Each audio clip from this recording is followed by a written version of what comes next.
Assalamualaikum teman-teman subscriber channel Kawan Horor. Malam ini Kang Carman akan membawakan sebuah kisah pengalaman mistis yang dialami oleh cewek cantik saat dia bersama temannya melakukan pendakian Gunung Arjuno via Purwosari. Kisah ini berjudul asli Pendakian Gunung Arjuno, diambil dari akun FB bernama Erwin Chandra Winata. Baiklah, langsung saja kita masuk ke ceritanya. Persiapkan diri kalian. Jika kalian ingin pipis, Kang Carman sarankan lakukan sekarang. Jangan di tengah cerita, jangan sampai ada yang mengikuti. Dan jangan pernah dengarkan cerita ini sendirian, karena terkadang mereka tidak hanya hadir di dalam cerita. Awal Maret tahun 2019, aku mengajak teman-temanku untuk mendaki Gunung Arjuno via Purwosari. Entah kenapa aku memilih jalur tersebut. Padahal banyak sekali artikel-artikel yang membahas tentang kemistisan jalur Purwosari ini. Yang jelas, aku suka saja dengan suasana yang ada di sana. Apalagi di sana terdapat peninggalan-peninggalan sejarah yang membuatku semakin penasaran dan ingin melihat secara langsung seperti apa peninggalan-peninggalan tersebut. Aku lalu menghubungi beberapa teman-temanku dan mengutarakan maksudku pada mereka. Syukurlah, ternyata mereka pun mau menemaniku. Total ada 7 orang yang akan melakukan pendakian ini. 5 orang cowok dan 2 orang cewek, yaitu aku dan Yanti. Singkat cerita, akhirnya hari yang dinantikan pun tiba. Setelah berdoa terlebih dahulu, akhirnya pukul 11 malam, aku bersama ke-6 teman-temanku mulai melakukan pendakian itu. Di awal perjalanan, semua masih normal-normal saja. Bahkan, dalam kepalaku pun tidak terpikirkan sama sekali tentang hal-hal yang berbau mistis. Tapi, saat kami tiba di pos pemeriksaan sebelum pos 1, di saat suasana sedang hening-heningnya, tiba-tiba aku mendengar seperti ada suara tertawa dari seorang perempuan. Aku yakin kalau suara itu bukan berasal dari kami, karena pada saat itu di antara kami tidak ada yang tertawa sama sekali. Aku mencoba berpikir positif. Mungkin saja ada yang salah dengan pendengaranku saat itu. Akhirnya kami pun tiba di pos 1. Istirahat sebentar, kemudian lanjut berjalan menuju pos 2. Tapi baru saja beberapa menit kami berjalan meninggalkan pos 1. Entah kenapa tiba-tiba aku merasa capek sekali. Badanku lemas seperti yang sudah berjalan berjam-jam lamanya. Padahal saat itu aku hanya membawa daypacks, bukan keril. Belum habis rasa heranku, tiba-tiba saja aku dikejutkan oleh suara gamelan yang kini terdengar jelas di telingaku. Aku mulai ketakutan, tapi lagi-lagi aku mencoba untuk berpikir positif. Mungkin saja itu suara dari warga yang sedang memutar musik, karena dari posisi kami sekarang ini memang jaraknya masih lumayan dekat dengan pemukiman warga. Meskipun sebenarnya memang agak-agak aneh, karena saat aku memperhatikan ekspresi dari teman-temanku, ternyata mereka semua bersikap biasa-biasa saja, seolah mereka memang tidak mendengar suara gamelan itu. "Jack, aku udah gak kuat deh kayaknya," ucapku pelan. "Terus gimana dong?" Jack berbalik bertanya. "Ngecamp aja ya?" Pintaku memelas. "Ya sudah, nanti di pos 2 saja ya," jawab Jack seperti menunggu persetujuan dariku. Aku hanya mengangguk pelan. Rasa capek yang sedari tadi aku rasakan semakin lama semakin menjadi. Ditambah rasa takut oleh suara gamelan itu membuat aku ingin cepat-cepat untuk tidur saja. Kami pun lanjut berjalan lagi. Dengan sekuat tenaga, kupaksakan kaki ini terus melangkah dan berharap sesegera mungkin sampai di pos 2. Meskipun aku sendiri tidak tahu seberapa jauh lagi jarak untuk menuju ke sana. Setelah lumayan lama kami berjalan, akhirnya kami pun sampai di pos 2. Namun, kami tidak menemukan adanya shelter di tempat itu. Kami lanjut lagi, berjalan mencari-cari shelter itu, tapi kami malah sampai di Sendang Dewi Kunti. Akhirnya, kami putar balik dan tidak lama kemudian, barulah kami menemukan satu pondokan yang terdapat makom di dalamnya. Pondokan ini biasanya dipakai orang-orang untuk bertapa atau berziarah. Tanpa kompromi lagi, kami pun langsung mendirikan tenda di area itu dan segera beristirahat. Keesokan harinya pukul 9 pagi, kami kembali melanjutkan lagi perjalanan. Ternyata jarak dari pos 2 menuju pos 3 lumayan dekat. Tanpa beristirahat, kami pun langsung tancap gas menuju pos 4. Jalur menuju pos 4 ini lumayan menanjak. membuat jantungku harus bekerja lebih ekstra dari biasanya. Sebelum menuju pos 4, kami harus melewati sebuah hutan yang bernama Alas Tengah. Aku merasa aura mistis di Alas Tengah ini benar-benar kental sekali, membuat bulu kutuku langsung berdiri saat itu. Setelah melewati tanjakan demi tanjakan, akhirnya sekitar pukul 12 siang kami pun sampai di pos 4. Cak, masak yuk, lapar nih aku, ajak Aldi yang merasakan cacing di perutnya sudah mulai demo. Iyalah, kita makan dulu, slow aja kali, timbal teman-teman yang lain. Kami pun memasak agak banyak, sekalian buat bekal juga sampai pos 7 nanti. Dan rencananya kami akan lanjut jalan lagi nanti jam 2 siang setelah makan. Di pos 4 ini juga si Jack sembahyangan. Maksud sembahyangan di sini adalah bakar dupa dan doa-doa. Sekalian meminta izin sama penghuni yang ada di gunung ini. Kebetulan memang si Jack ini bisa dibilang mengerti tentang supranatural. Namun, tidak berselang lama setelah si Jack masuk ke pondokan untuk sembahyangan, tiba-tiba saja hujan turun dengan sangat deras. Kita nggak diizinin dulu nih sama Eyang, tunggu dulu aja ya, ucap Jack memberitahu kami semua. Aku dan teman-teman yang lainnya hanya bisa mengangguk saja sembari meneruskan masak. Dan setelah itu, keanehan demi keanehan mulai datang lagi menghampiri kami. Sepertinya memang benar kalau kami semua tidak diizinkan untuk mendaki gunung ini. Karena saat itu hujan tak kunjung reda. Dan bayangkan saja, kami memasak nasi dan lauk pauk dari jam 1 siang baru bisa matang jam 5 sore. Lama sekali, padahal secara logika mungkin paling lama juga 2 jam seharusnya bisa selesai. Berhubung nasinya matang jam 5 sore, maka rencana kami yang tadinya akan melanjutkan pendakian jam 2 siang akhirnya gagal. Dan kami baru bisa lanjut jam 7 malam, itu pun dengan kondisi yang masih hujan. Akhirnya kami pun mulai melanjutkan perjalanan menuju pos 5. Saat itu aku berjalan di urutan ketiga dari belakang.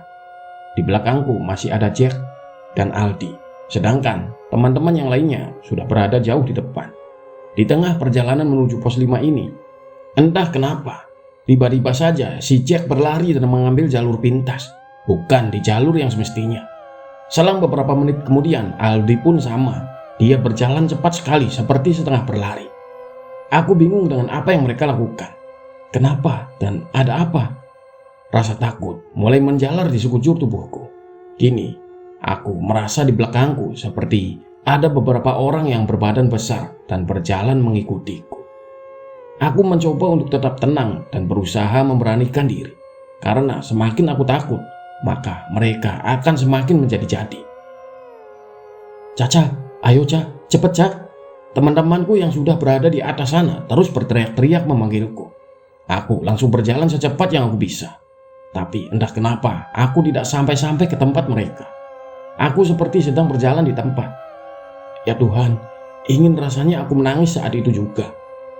Beberapa temanku akhirnya turun lagi dan menolongku untuk berjalan secepat mungkin. Aku sudah benar-benar tidak kuat lagi, badanku lemas. Butuh perjuangan yang sangat luar biasa akhirnya. Kami bisa melewati itu semua dan sampai di pos 5 dengan selamat. Gimana Cak? Kita langsung lanjut atau stop sampai sini? Jack melontarkan pertanyaan yang tidak pernah kuduga sebelumnya. Aku tahu maksud pertanyaan itu sebenarnya mengajak kami untuk stop dan berhenti sampai di sini. Memang semua keputusannya ada padaku, karena akulah yang mengajak melakukan pendakian ini. Jujur, aku pun bingung. Di dalam hatiku sebenarnya ingin sekali menyudahi pendakian ini. Tapi di sisi lain, aku melihat raut wajah teman-temanku yang lain seolah mengajak untuk tetap melanjutkan. Coba pikirin baik-baik Cak, pakai hati jangan pakai ego, lanjut Jack sambil berlalu meninggalkanku. Oke stop, kita sampai sini aja, ucapku lantang. Yakin Cak, udah sampai sini loh kita. Iya Cak. Beberapa teman-temanku yang lain masih ingin melanjutkan pendakian ini dan berusaha membujukku. Namun aku tetap teguh dengan pendirianku. Stop. Setelah melalui perdebatan yang lumayan alot, akhirnya mereka pun mengalah. Kami langsung mendirikan tenda agar bisa segera istirahat dan mengganti pakaian kami yang sudah sedikit basah.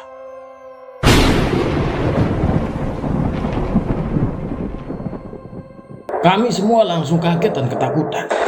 Saat kami mendirikan tenda, tiba-tiba saja petir menyambar ke jalur yang berada tepat di atas kami. Pilihanmu benar, Cak. Coba aja kalau kita tetap lanjut. Mungkin besok pagi aku turun bawa kantong kuning 6 biji. Bisik Jack di telingaku. Aku langsung merinding dan menangis. Keesokan harinya, pikiran kami mulai berubah. Kami mencoba untuk melanjutkan lagi pendakian. Tapi di saat kami mulai beres-beres, ternyata hujan kembali lagi turun dengan sangat deras. Bahkan kali ini kondisinya sudah mendekati badai. Seharian itu kami tidak bisa kemana-mana. Hujannya awet. Sempat reda sebentar, tapi kemudian hujan lagi. Akhirnya malam pun datang. Ini adalah malam ketiga kami di gunung ini. Cuaca masih tetap hujan, tapi tidak sederas tadi siang. Hanya saja anginnya masih lumayan kencang. Malam itu di dalam tenda kami isi dengan obrolan-obrolan santai ditemani teh hangat dan kopi hitam.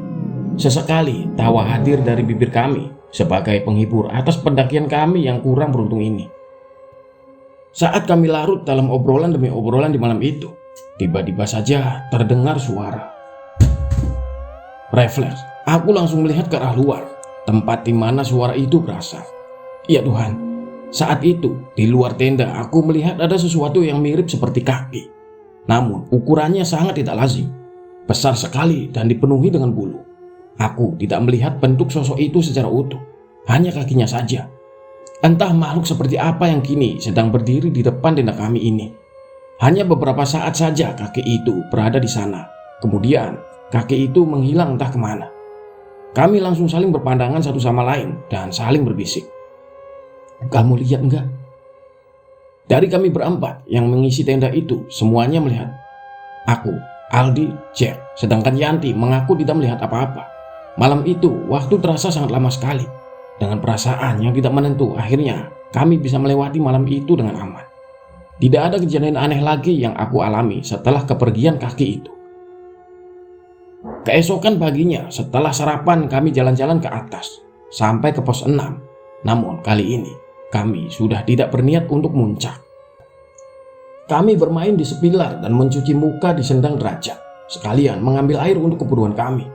Setelah dari sendang derajat, kami pun langsung turun kembali ke tenda. Namun, entah kenapa Yanti saat itu tiba-tiba duduk di sepilar. Ayo Ti, kita turun, ajakku saat itu. Kamu turun duluan aja, aku pengen di sini, jawab Yanti dengan lirik. Perasaanku mulai tidak enak, karena sikap Yanti terlihat berbeda dari biasanya. Aku mulai merinding ketika tiba-tiba kabut pekat menyelimuti area sepilar itu. Dan aku baru sadar ternyata teman-temanku yang lain sudah jauh di bawah. Aku berjalan di belakang dia agar aku bisa mengontrolnya. Kuperhatikan gerak-gerik dia dari belakang dan memang sepertinya ada yang aneh. Aku merasa dia terlihat seperti lebih cantik dan lebih anggun. Saat aku sedang asik memperhatikan dia, entah kenapa tiba-tiba Yanti berhenti. Dan dia langsung ngobrol dengan pohon dan batu-batu yang ada di sana. Suaranya lembut dan bahasanya halus sekali. Daun-daun di sekitar tempat itu yang awalnya biasa saja, tidak ada angin dan tidak ada badai, tiba-tiba bergoyang-goyang dengan sendirinya. Aku pun saat itu merasa seperti banyak sekali makhluk-makhluk yang berebut ingin masuk ke dalam tubuhku. Karena sudah tidak kuat lagi, akhirnya aku berlari turun meninggalkan Yanti di sana. Aku langsung minta tolong pada Jack untuk menangani Yanti. Ketika aku menoleh ke belakang, ternyata Yanti sudah ada tepat di belakangku. Padahal tadi aku yakin sudah meninggalkan dia di atas sana. Ini benar-benar aneh. Dan saat Jack melihat Yanti, Jack langsung terbengong-bengong, seolah dia sedang terkesima melihat sosok wanita yang sangat cantik jelita. Jack, sadar Jack, bentakku sambil menggoyangkan badannya. Saat itu juga Jack langsung kembali sadar. Dia langsung mencoba untuk menyadarkan Yanti, dan tidak lama kemudian akhirnya Yanti pun bisa kembali normal. Setelah kejadian itu, kami tidak lagi mengalami hal-hal aneh lagi. Hingga pada saat kami mulai beranjak turun, saat dari pos 4 menuju ke pos 3, tiba-tiba saja Jack menggeram seperti harimau. Dan dia berjalan dengan sangat cepat. Bisa dibayangkan, trek dari pos 4 menuju pos 3 ini lumayan curam dengan batu-batu besar di sepanjang jalur. Namun, saat itu aku melihat Jack berjalan seolah di jalan yang datar. Kami semua langsung panik. Aldi dan Dimas berusaha untuk mengejar Jack karena khawatir takut dia celaka. Ternyata Jack berdiri di alas tengah. Ketika kami semua berada di alas tengah ini, suasana langsung berubah. Kabut berwarna gelap langsung memenuhi area ini. suasana terasa mencekam sekali. Jack tiba-tiba merokok dan kemudian dia minta untuk difoto di tempat ini. Tapi saat itu kondisi dia masih kerasukan. Setelah ditenangkan oleh yang lainnya, akhirnya Jack bisa sadar. Kami pun kembali melanjutkan perjalanan turun menuju base camp. Belum begitu lama kami mulai lagi berjalan, tiba-tiba Jack tertawa-tawa dengan sendirinya. Dan yang membuat kami kaget adalah suara tertawanya itu suara perempuan. Kami langsung berdoa agar Jack cepat sadar. Dan akhirnya dia pun kembali normal. Selepas itu tidak ada kejadian-kejadian aneh lagi. Kami pun akhirnya kembali ke base camp dengan selamat. Entah karena perjalanan kami yang memang cepat atau mungkin ada hal lain. Tapi ternyata kami menghabiskan waktu dari pos 5 sampai ke base camp ini hanya 2 jam saja. Sangat singkat sekali bagi kami yang biasa berjalan lambat. Setelah beristirahat dan bersih-bersih di base camp, kami pun mulai membuka cerita tentang apa saja yang dialami masing-masing pada saat di gunung itu. Ternyata dari kami bertujuh yang merasakan gangguan-gangguan itu hanya 4 orang saja. Aku, Jack, Aldi, dan Dimas. Sedangkan Yanti dan 2 orang lainnya mengaku tidak mengalami hal aneh. Jack bilang kalau ternyata sebenarnya aku ini sudah diincar oleh penghuni sana. Mereka ingin mengambilku untuk dibawa bersama mereka. Namun karena aku cukup kuat, jadinya mereka hanya bisa sekedar mengganggu saja. Entah aku pun sedikit tak percaya. Tapi setelah diingat-ingat, memang ada beberapa kesalahan yang aku lakukan. Pertama, mitos yang berjalan di Gunung Arjuno via Purwosari ini katanya di kita tidak boleh mendaki dengan jumlah ganjil. Tapi saat itu Jack bilang kalau sebenarnya kami tidak ganjil. Karena di setiap pos dia mengajak teman untuk menggenapi jumlah kami. Kedua, katanya juga di jalur Purwosari ini kita tidak diperbolehkan mendaki dengan menggunakan baju berwarna merah. Dan memang pada pendakian kemarin aku memakai baju berwarna merah. Meskipun sebenarnya sudah didobel dengan jaket. Kami pun melihat foto-foto yang sudah kami ambil selama di gunung tersebut. Ternyata ada satu foto yang terlihat aneh, yaitu foto Jack sewaktu di alas tengah saat dia sedang kerasukan. Dalam foto tersebut, jari tangan Jack ada 6. Namun yang satunya itu bukan jari, tapi cakar. Dan sepertinya bukan cakar harimau atau macan, tapi lebih mirip dengan cakar elang. Seminggu setelah pendakian itu, Jack datang berkunjung ke rumahku. Dia memberikan sebuah cincin yang katanya dia dapatkan di Sepilar pada pendakian kemarin. Cincinnya memang bagus, dan saat kupakai pun ternyata pas di jariku. Tapi aku teringat dengan pesan orang tuaku. Beliau sering berkata, jangan ambil atau pakai barang yang dari gunung, meskipun mungkin barang itu baik. Akhirnya aku lepaskan lagi cincin itu. Tapi anehnya, cincin itu tidak bisa terlepas. Cincin itu menempel di jariku. Dan baru saja terlepas setelah dibantu sama Jack. Tentunya melalui proses doa-doa dulu. Tidak secara langsung begitu saja. Kemudian Dimas pun memberi kabar pada kami semua. Ternyata kartu memori tempat foto-foto yang dia pakai di pendakian kemarin rusak seperti terbakar. Memang foto-foto itu sempat dibagikan kepada kami semua. Tapi anehnya, foto Jack yang berjari 6 itu hilang dari galeri kami semua. Itulah sebuah kisah pendakian Caca bersama teman-temannya ya, yang melakukan pendakian dengan jumlah ganjil dan memakai baju merah. Dengan mitos kentalnya hal itu tidak diperbolehkan, khususnya di Gunung Arjuno via Purwosari. Terlepas dari benar atau tidaknya mitos itu, semoga kita semua dapat mengambil pelajaran dari kisah ini, ambil baiknya dan buang buruknya. Itu saja dari Kang Charman, dan mohon maaf jika ada salah kata atau pengucapan saat membawakan cerita ini. Terlebih banyak suara gerinda di luar. Soalnya tetangga lagi bikin ganti pintu gitu. Mohon maaf untuk semuanya, dan semoga kita semua selalu dalam lindungan Allah Subhanahu wa Ta'ala. Akhir kata, wassalamualaikum warahmatullahi wabarakatuh. Salam kawan horor.